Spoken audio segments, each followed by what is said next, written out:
Bill Gates, Michael Bloomberg और Jeff Bezos जैसे कुछ सबसे अमीर लोग दुनिया के सबसे बड़े टापू ग्रीनलैंड में खजाने की बहुत बड़ी तलाश में पानी की तरफ पैसा बहा रहे हैं। बर्फ के नीचे दफन ये वो बेशकीमती खजाना है जो दुनिया को खत्म होने से बचा सकता है।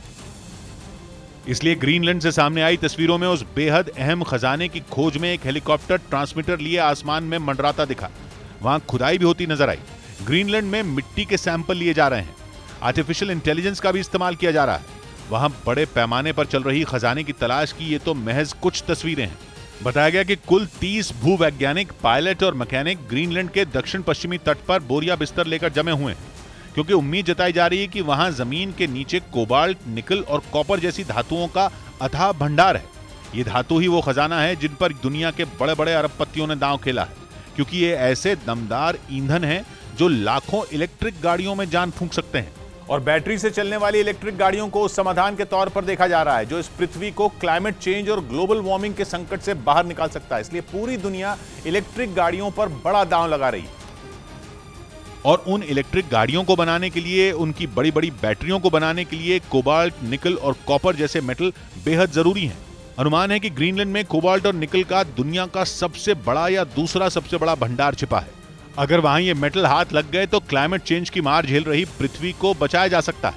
इसलिए अमेरिका और ब्रिटेन की 2 कंपनियां मिलकर ग्रीनलैंड में दिन रात एक किए हुए हैं और उन्हें बिल गेट्स, माइकल ब्लूमबर्ग और जेफ बेजोस जैसे दुनिया के अरबपति फंड कर रहे हैं।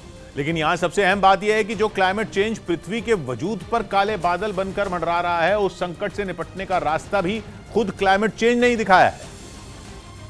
क्योंकि ग्रीनलैंड दुनिया का वो टापू है जो क्लाइमेट चेंज का ग्राउंड जीरो है। ग्रीनलैंड का 80% से भी बड़ा हिस्सा बर्फ की मोटी चादर से ढका हुआ है, लेकिन क्लाइमेट चेंज की वजह से वो बर्फ तेजी से पिघल रही है। ये चिंता की बहुत बड़ी बात है। इससे पूरी दुनिया के होश उड़े हुए हैं। लेकिन अब ग्रीनलैंड की उस पिघलती बर्फ ने ही दुनिया के सामने क्लाइमेट चेंज से लड़ने का बहुत बड़ा दरवाजा खोल दिया है। माइनिंग कंपनियों को बहुत बड़ा मौका मिल गया है, क्योंकि अब ग्रीनलैंड की सदियों से बर्फ से ढकी जमीन नजर आने लगी है। इससे उस जमीन के अंदर छिपे खनिजों की माइनिंग का ऑप्शन खुल गया है और वो आसान भी हो गया है। ग्रीनलैंड में समंदर की बर्फ भी पिघल रही है। इस वजह से वहां माइनिंग करने के लिए पानी के जहाजों से भारी भरकम उपकरण पहुंचाना और फिर वहां से निकले खनिजों को बाकी दुनिया में शिप करना मुमकिन हो गया है। यही वजह है कि ग्रीनलैंड से निकलने वाले कोबाल्ट, निकल और कॉपर जैसे खनिजों में अब दुनिया को क्लाइमेट चेंज से बचने की उम्मीद दिख रही है।